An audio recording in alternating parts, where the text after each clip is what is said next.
I met somebody a while ago and I asked them, well, what sort of person is Denise?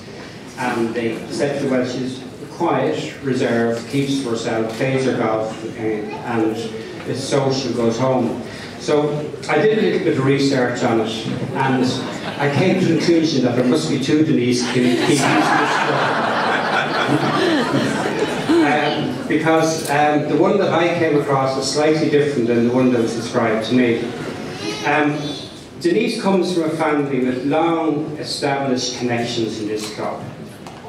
Her mum Hazel, who is a long-time member of the club, and also a past lady captain in Mount Juliet.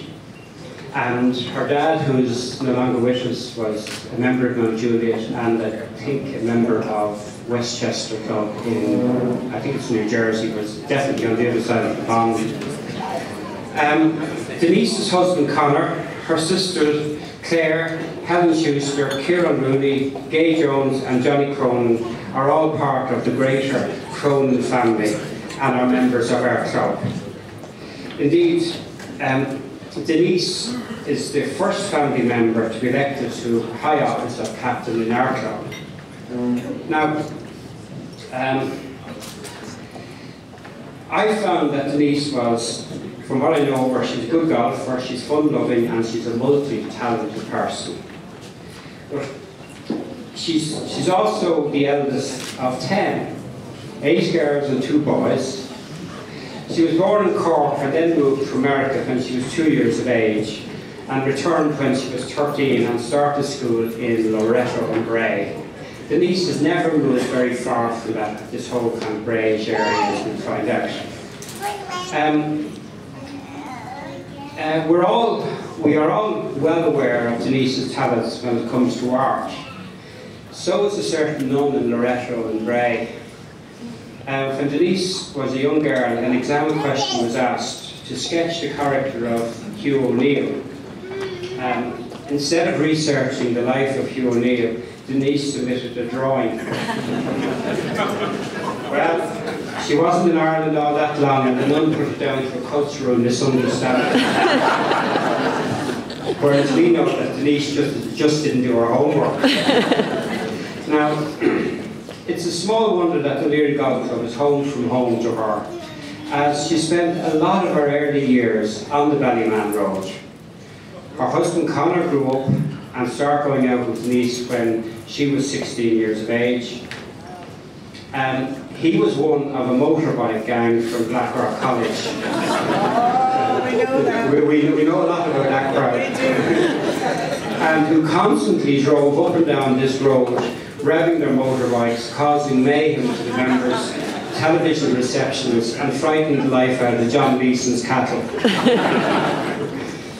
Her first job was in Chorus Troctala, where she worked there until she got married. And that was back in the good old days when you received what was referred to as a compulsory gratuity, of which she got 2,000 in those days and bought herself a new Toyota and said to hell with Chorus Troctala and working.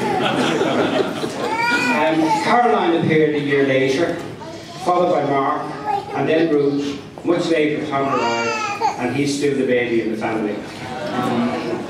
Denise and Connor recently became grandparents with Cleo, with their baby granddaughter. I kind of think she's here, I heard something.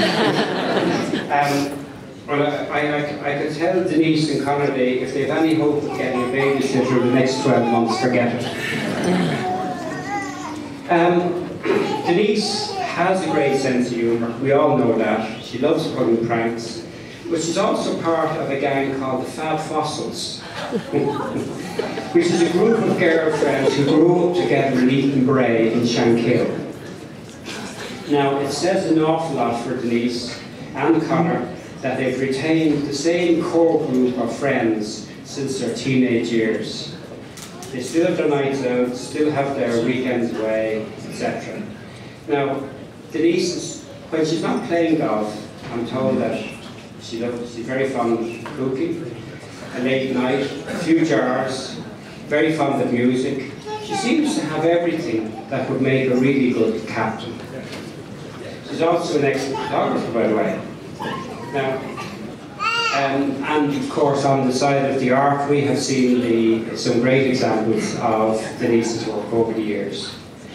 Now, I think I've said enough about Denise. I hope she's suitably embarrassed. I would appreciate if you put your hands together and give her a really warm welcome.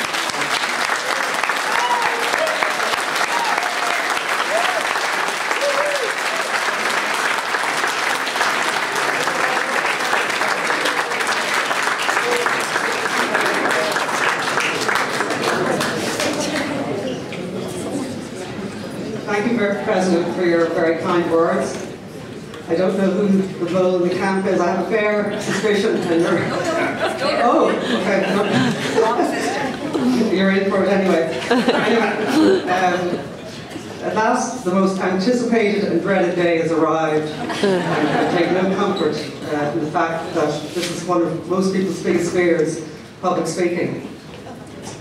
President Derek, Captain Michael, Lady Vice Captain Marie, Junior Captains Harry and Ruth, members, guests, family and friends. I got into Laoghaire in 1997, and it's not that long ago, but it was very difficult to get in those days, and that was my third time lucky. I remember well going for an interview, and I was sitting in a room opposite a table with about 5 or 6 ladies. So it was fairly intimidating. I remember most of those ladies, who I won't name them here today. But they were trying to put me at my knees, and they asked me a few questions, like would I play on teams if I got in? Could I sing or dance? Was any good flower arranging? Did I play bridge? And I said, yes, I do play bridge. I said, in fact, I used to play poker every lunchtime at work. And it was a few seconds before I realised my faux pas. They were very kind and laughed it off. Anyway, 15 years later, it's a tremendous honour to be your Lady Captain. And I'd like to thank all the past Lady Captains for selecting me. And I'd also like to thank them for their wonderful offers of support and goodwill. I've enjoyed my years here, and I've made many friends. I'd also like to thank my sponsors. They weren't easy to come by in those days either. My mother Hazel was a great one for nabbing people. Ted Burke and Bill Higgins, and also Dermot O'Sullivan and the late John Hegarty were also there along the way. Apart from the honour of being a Lady Captain, I think I'm very lucky on 2 counts. Firstly, to have Michael Quinn as my captain.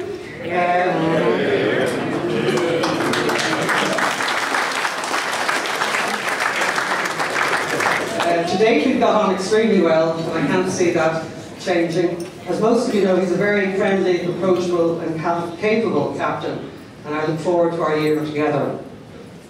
Secondly, I know it's a bit of a cliche, but I think I have the best committee ever.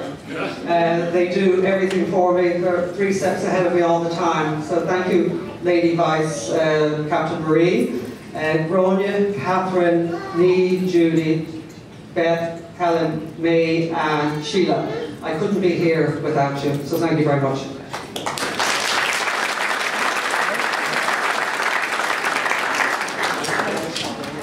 It's lovely to see so many people here today, and I'd like to welcome my guests. In particular, my husband Connor.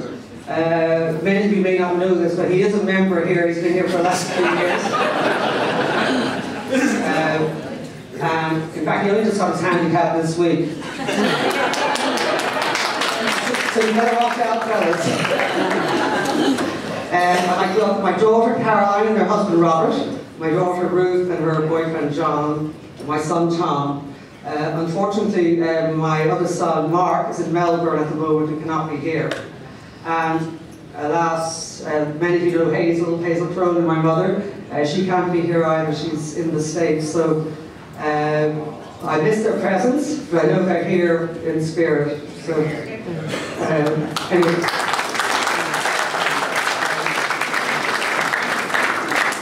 As Derek said, I'm from an enormous family. So I have 2 sisters who also are here today, Trish and Gay, they're in the States, and my brother